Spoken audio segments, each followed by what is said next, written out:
Hello बच्चों, wings of learning channel पर आपका बहुत बहुत स्वागत है। आज हम हिस्ट्री का एक मज़ेदार और इम्पोर्टेंट चैप्टर शुरू करने जा रहे हैं, वीमेन, कास्ट एंड रिफॉर्म। ज़रा सोचो बच्चों, आज हम जिस दुनिया में रहते हैं उसमें गर्ल्स की लाइफ कैसी है। ज़्यादातर मिडिल क्लास लड़कियां स्कूल जाती हैं, बॉयज़ के साथ पढ़ती हैं, बड़ी होकर कॉलेजेस और यूनिवर्सिटीज़ भी जाती हैं और जॉब्स भी करती हैं। कानून कहता है कि शादी एडल्टहुड के बाद हो सकती है, और वो भी किसी भी कास्ट या कम्युनिटी से। विडोज को रीमैरिज का भी अधिकार है। और आज वीमेन को वोट करने और इलेक्शंस में खड़े होने का भी पूरा हक है। लेकिन बच्चों, ध्यान रहे कि ये राइट अभी भी सबको बराबर नहीं मिले हैं।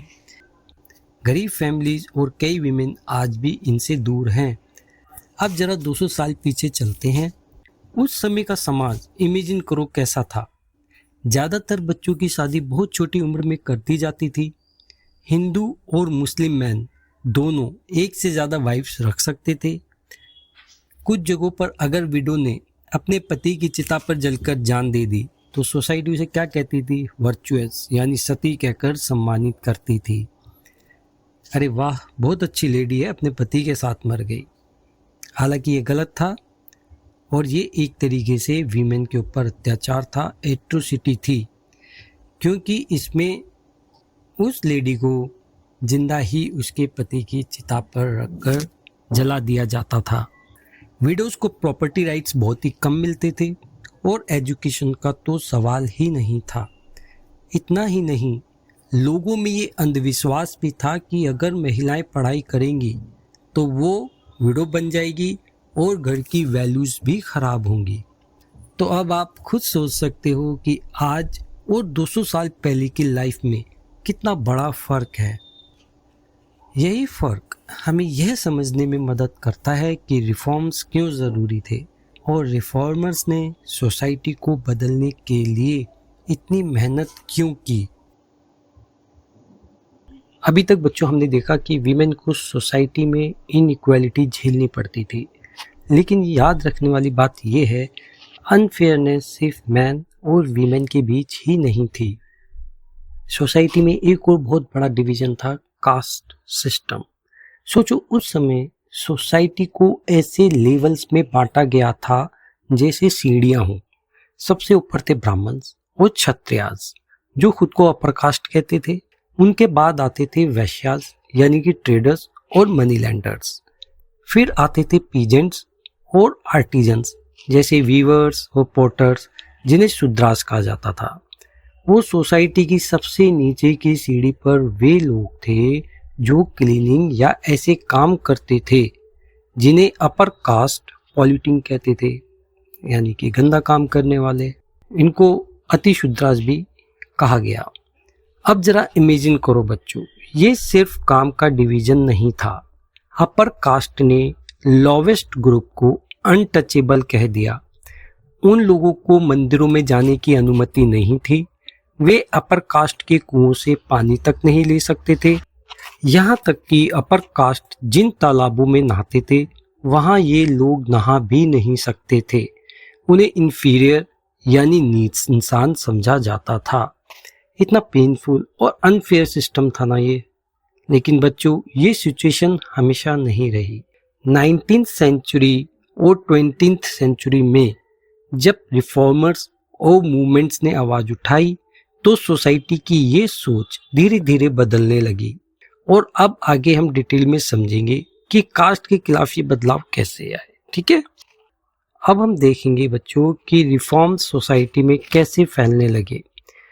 19th सेंचुरी की शुरुआत में, जब मैं 19th सेंचुरी की शुरुआत बोलता हूँ तो इसका मतलब है 1801 से लेकर के 1899 तक के बीच का time, that is 19th century.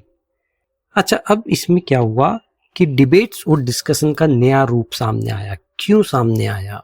क्योंकि पहली बार प्रिंटिंग प्रेस ने बुक्स, न्यूज़पेपर, मैगजीन्स और पैम्फलेट्स को लोगों तक पहुंचाया। ये मटेरियल सस्ता भी था और एक्सेसिबल भी, इसलिए ऑर्डनरी लोग भी पढ़ सकते थे और अपनी ही लैंग्वेज में आइडियाज़ लिखकर दूसरों तक पहुंचा सकते थे। क्योंकि देखो, जब बुक्स, न्यूज़पेपर, मैगजीन छपने लगे तो इन रिफॉर्मर्स को फायदा ये हुआ कि ये अपनी बात और अपने विचारों को, अपनी थॉट्स को आसानी से दूसरे लोगों तक पहुंचा सकते थे और उनकी सोच को बदल सकते थे। अब डिस्कशंस सिर्फ स्कॉलर्स या पंडित तक सीमित नहीं रहे। अब हर तरह के मुद्दों पर, चाहे वो सोशल, पॉलिटिकल, इकोनॉमिक और रिलीजियस, इन सब मुद्दों पर डिबेट्स होने लगे कि वह सही है या गलत। ये डिस्कशंस न्यू सिटीज में फैल गए और धीरे धीरे मूवमेंट्स फॉर सोशल चेंज से जुड़ गए। लेकिन ध्यान रहे बच्चों, ये डिबेट्स अपने आप शुरू नहीं हुए थे। इन्हें लीड किया हमारे इंडियन रिफॉर्मर्स ने। सबसे इम्पोर्टेंट नाम है राजा राम मोहन रॉय। उन्होंने कलकत्ता में ब्रह्मो सभा, बाद में जिसे ब्रह्मो समाज भी कहा गया, इसकी स्थापना की, इसको स्टेब्लिश किया। अब सवाल है, रिफॉर्मर्स को रिफॉर्मर क्यों कहा जाता है?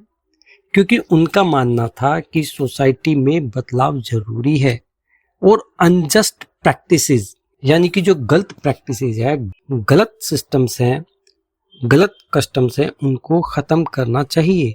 लेकिन चेंज लाने का तरीका फोर्स नहीं होना चाहिए, बल्कि परसुएशन होना चाहिए। यानी लोगों को समझाकर यह विश्वास दिलाना कि पुराने कस्टम छोड़कर नई लाइफ अपनाना ही सही रास्ता है। राम मोहन रॉय ने सिर्फ कस्टम्स पर ही नहीं, एजुकेशन पर भी ध्यान दिया। वो चाहते थे कि वेस्टर्न एजुकेशन फैले और वीमेन को फ्रीडम और इक्वालिटी मिले। उन्होंने लिखा कि महिलाएं सिर्फ घर और किचन तक सीमित कर दी जाती हैं। डोमेस्टिक वर्क का पूरा बोझ उनके कंधों पर होता है और उन्हें एजुकेशन का भी कोई मौका नहीं मिलता। रॉय का साफ मानना था कि अगर वीमेन को एजुकेट और फ्री किया जाए तो पूरी सोसाइटी प्रोग्रेस करेगी। अब हम आगे देखेंगे बच्चों की विडोज की जिंदगी बदलने के लिए राजा राम मोहन रॉय ने क्या किया। उस समय सबसे क्रूअल कस्टम था सती, जिसमें हस्बैंड की डेथ के बाद विडो को जबरदस्ती या दबाव में चिता पर बिठा दिया जाता था। सोचो बच्चों, हस्बैंड की डेथ के बाद एक महिला की पूरी लाइफ प्रैक्टिकली खत्म मान ली जाती थी और उसे जिंदा जला दिया जाता था। राजा राम मोहन राय इस सफरिंग से बहुत दुखी थे। उन्होंने ओपनली सती प्रैक्टिस के खिलाफ कैंपेन शुरू किया। वो कोई ऑर्डिनरी व्यक्ति नहीं थे। उन्हें संस्कृत, पर्शियन और यूरोपियन लैंग्वेजेस का गहरा ज्ञान था। उन्होंने अपनी राइटिंग्स में प्रूव किया कि विडो बर्निंग का कोई बेस नहीं है। एंशिएंट हिंदू टेक्स्ट में कोई प्रूफ नहीं मिलता, कोई बेस नहीं है। अब इंटरेस्टिंग बात यह है बच्चों, उस समय कई ब्रिटिश ऑफिशियल्स भी इंडियन ट्रेडिशंस को अनफेयर मानते थे। जब राजा राम मोहन रॉय ने स्क्रिप्चर से स्ट्रॉन्ग प्रूफ दिया तो ब्रिटिश रूलर ने उनकी बात सीरियसली ली और फिर 1829 में एक बड़ा फैसला लिया गया कि सती को पूरी तरह बैन कर दिया जाए। लेकिन कहानी यहीं खत्म नहीं होती। राम मोहन राय की स्ट्रेटेजी इतनी इफेक्टिव थी कि बाद के रिफॉर्मर्स ने भी यही तरीका अपनाया। जब भी किसी हार्मफुल प्रैक्टिस को चैलेंज करना होता तो क्या करते थे वो लोग, स्क्रिप्चर से कोई वर्ड्स या प्रूफ ढूंढते कि यार पुराने ग्रंथों में ऐसा लिखा है कि ऐसा होता था कि नहीं होता था, और वो कहते थे कि देखो ये कस्टम असली ट्रेडिशन के खिलाफ है। इससे लोगों को समझाना आसान हो गया और रिफॉर्म सोसाइटी में धीरे धीरे एक्सेप्ट होने लगे। सती एबोलिशन के लिए अब कानून बन चुका था, लेकिन अभी एक और समस्या थी, विडो रीमैरिज की। एक बहुत ही फेमस रिफॉर्मर थे ईश्वर चंद्र विद्यासागर। उन्होंने एंशिएंट हिंदू टेक्स्ट को स्टडी किया और प्रूफ किया कि विडोज को रीमैरिज का पूरा हक होना चाहिए। ब्रिटिश ऑफिशियल्स ने उनकी बात मानी और 1856 में यानी कि एक लॉ बना दिया गया जिसके अकॉर्डिंग अब विडो रीमैरिज कर सकती थी। सोचो बच्चों, ये उस टाइम कितना रिवोल्यूशनरी कदम रहा होगा। लेकिन सोसाइटी इतनी इजीली मानने वाली कहाँ थी। कंजर्वेटिव ग्रुप्स, यानी कि जो चेंजेस नहीं चाहते थे और जो पुराने सिस्टम को एज इट इज आगे बढ़ाना चाहते थे, उन्होंने विद्यासागर का जबरदस्त विरोध किया, यहाँ तक कि उन्हें बॉयकॉट तक कर दिया गया। बॉयकॉट करने का मतलब कि भाई समाज से बाहर कर देना, ठीक है। फिर भी ये मूवमेंट धीरे धीरे देश के अलग अलग हिस्सों में फैलने लगा। मद्रास प्रेसिडेंसी के तेलुगु स्पीकिंग वीरासलिंगम पंटुलु ने विडो रीमैरिज के लिए एक एसोसिएशन बनाई। बॉम्बे में यंग इंटेलेक्चुअल्स ने भी ओपनली इस काज को सपोर्ट किया। नॉर्थ इंडिया में स्वामी दयानंद सरस्वती, जो आर्य समाज के फाउंडर थे, उन्होंने भी विडो रीमैरिज का समर्थन किया। लेकिन बच्चों, यहाँ एक बड़ा रियलिटी चेक है। लॉ तो बन गया, रिफॉर्मर्स ने मूवमेंट्स भी चलाए, लेकिन सोसाइटी की सोच ओवरनाइट चेंज नहीं हुई, यानी कि एकदम चेंज नहीं हुई। रीमैरिड विडोज की संख्या बहुत ही कम रही, यानी कि जिन विडोज ने दोबारा शादी करी, ऐसी नंबर ऑफ विडोज बहुत कम थी। और जो भी रीमैरिज करती, उन्हें सोसाइटी इजीली एक्सेप्ट नहीं करती थी। कंजर्वेटिव ग्रुप्स लगातार अपोज करते रहे। यानी लेसन क्लियर है, लॉ बनाना आसान है, लेकिन लोगों की सोच बदलना कहीं ज्यादा कठिन है। अब आप खुद ही सोचिए बच्चों, जब विडोज को रीमैरिज का इतना अपोजिशन मिला, तो गर्ल्स एजुकेशन के लिए सोसाइटी का रिएक्शन कैसा रहा होगा। चलिए अब हम जानते हैं कि रिफॉर्मर्स ने गर्ल्स एजुकेशन के लिए क्या क्या कोशिशें की और सोसाइटी ने इसे क्यों अपोज किया। आज हम गर्ल्स को स्कूल्स और कॉलेजेस में देखते हैं, ये नॉर्मल लगता है, लेकिन क्या आप जानते हो कि 19वीं सेंचुरी में गर्ल्स एजुकेशन शुरू करना कितना बड़ा चैलेंज था। रिफॉर्मर्स का मानना था कि अगर वीमेन की कंडीशन इम्प्रूव करनी है तो सबसे ज़रूरी है एजुकेशन। इसी सोच से ईश्वरचंद विद्यासागर ने कलकत्ता में और कई रिफॉर्मर्स ने बॉम्बे में गर्ल्स स्कूल शुरू किए, लेकिन सोसाइटी इतनी इजीली रेडी नहीं थी।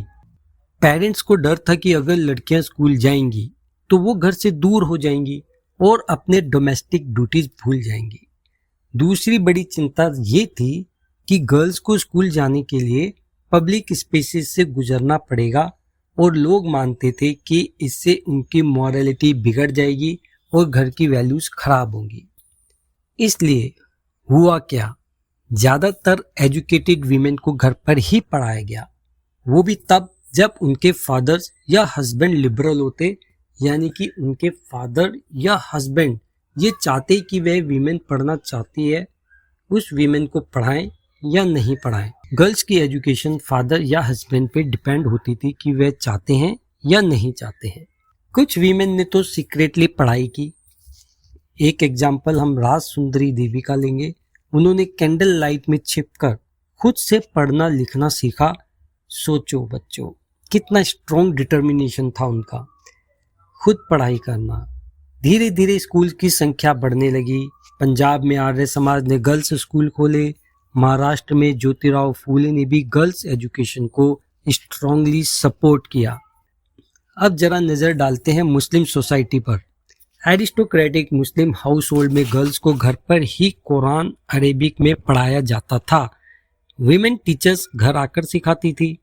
कुछ रिफॉर्मर्स जैसे मुमताज अली ने कुरान की वर्सेस को री इंटरप्रेट करके प्रूफ किया कि इस्लाम वीमेन्स एजुकेशन के खिलाफ नहीं है। और इंटरेस्टिंग बात तो ये है कि लेट 19वीं सेंचुरी में पहली उर्दू नॉवल लिखी गई।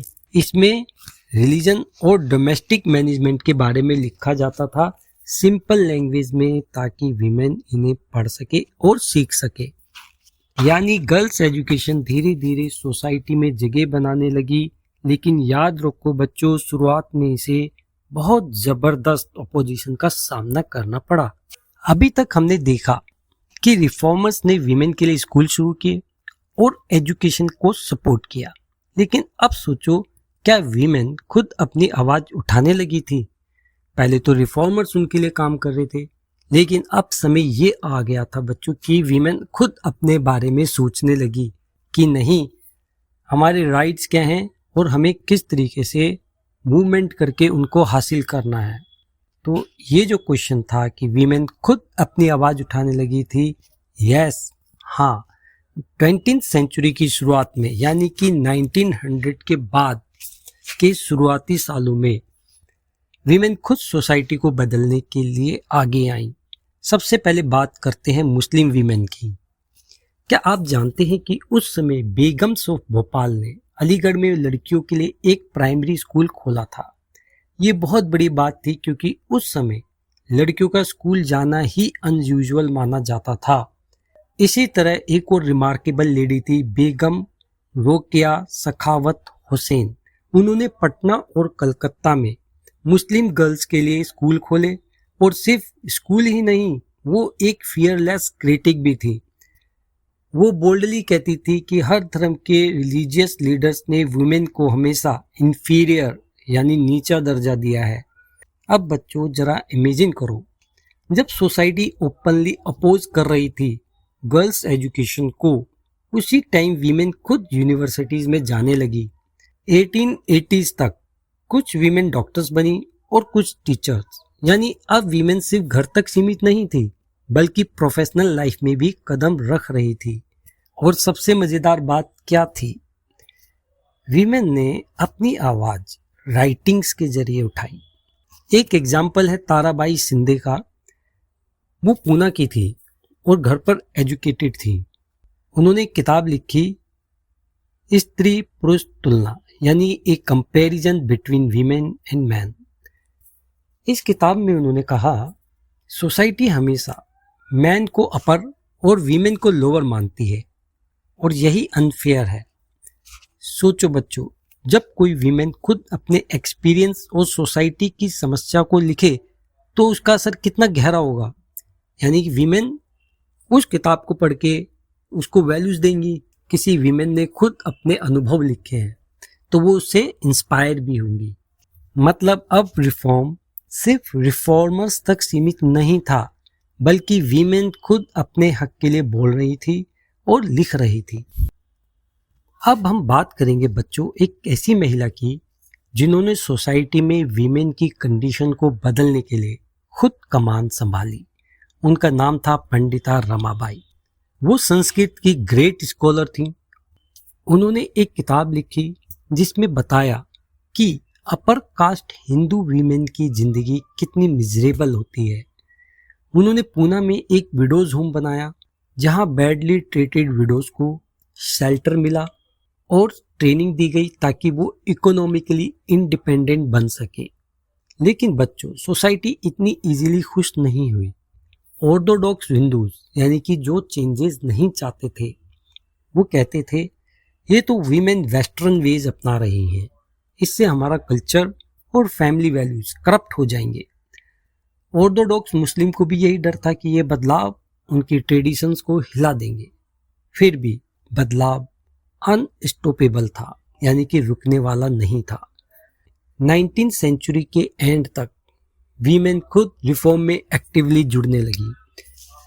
उन्होंने किताबें लिखी, मैगजीन्स एडिट की, स्कूल और ट्रेनिंग सेंटर्स बनाए और वीमेन्स एसोसिएशन भी खड़ी की। 20th सेंचुरी में तो और भी बड़ा कदम हुआ। वीमेन ने पॉलिटिकल प्रेशर ग्रुप बनाए ताकि उन्हें वोट करने का राइट यानी फीमेल सफ्रेज, बेटर हेल्थ केयर और एजुकेशन मिल सके। कुछ वीमेन नेशनलिस्ट मूवमेंट्स और सोशलिस्ट स्ट्रगल्स में भी शामिल हुई।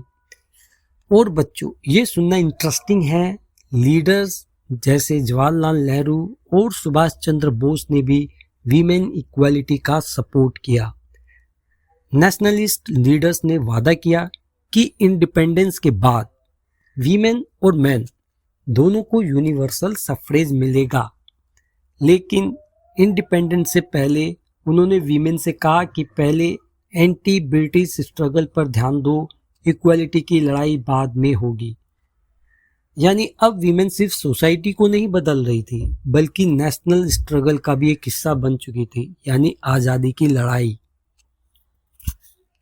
तो बच्चों, आपने देखा कि वीमेन मूवमेंट्स कैसे धीरे धीरे सोशल रिफॉर्म से निकलकर पॉलिटिकल स्ट्रगल्स तक पहुंच गई। लेकिन याद रखो, ये स्ट्रगल अकेले नहीं थे। कास्ट इक्वालिटी की लड़ाई भी उतनी ही मजबूत हो रही थी। अब हम आगे समझेंगे कि कास्ट सिस्टम के खिलाफ कौन कौन से मूवमेंट्स उठे और उनका क्या असर हुआ।